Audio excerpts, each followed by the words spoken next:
माननीय सदस्य श्री तेजस्वी सूर्या जी, आप मैडम 1 मिनट।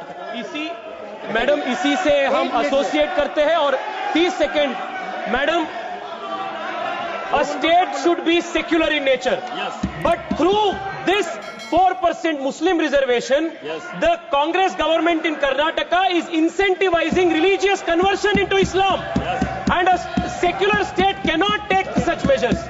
मैडम इतना ही नहीं, madam central government has banned PFI and KFD, और जो बेकार बैठे हैं पीएफआई के केएफडी के लोग, उनको इस कॉन्ट्रैक्ट से काम देने के लिए कांग्रेस सरकार ने ये काम कर रहे हैं। This should be rolled back. इसके खिलाफ कानून लेकर आना है मैडम।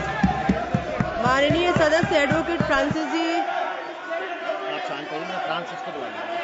मैं आपका ध्यान अभी कर्नाटक में जो 4% मुसलमानों को आरक्षण मिला है कॉन्ट्रैक्टरी में, अभी तक तो एजुकेशन में उनको रिजर्वेशन मिलता था, कहीं नौकरी में रिजर्वेशन बैकडोर से देने की बात आती थी, अब उनको जो है जो ठेकेदारी है उसमें भी उनको आरक्षण मिलेगा। मैं आपके माध्यम से सभापति महोदया इस देश का ध्यान आकर्षित करना चाहता हूं कि 1919 में जब खिलाफत आंदोलन शुरू हुआ और 1921 में असहयोग आंदोलन बंद हुआ उसके खिलाफ, तो कांग्रेस ने मुस्लिम लीग के साथ समझौता किया।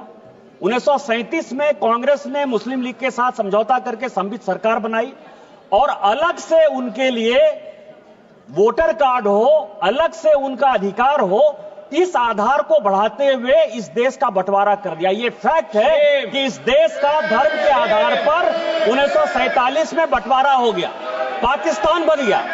आज जो सिचुएशन है ये जातिगत जनगणना के नाम पर, मुस्लिम रिजर्वेशन के नाम पर, यही कर्नाटक में उन्होंने किया था।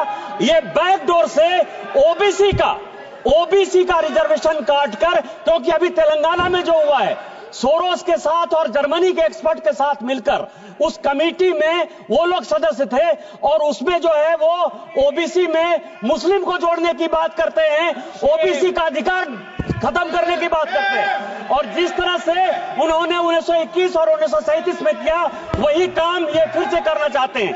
मेरा आपके माध्यम से भारत सरकार से आग्रह है कि सारी पॉलिटिकल पार्टी अपोजिशन में केवल मुसलमान की वोट बैंक के लिए उनको रिजर्वेशन देना चाहते हैं, भारत के ताने वाने को तहस नहस करना चाहते हैं। आर्टिकल 14, 15, 16, 17 और जो 27 कहता है कि इस देश में रिलीजन के नाम पर कोई डिस्क्रिमिनेशन नहीं होना चाहिए।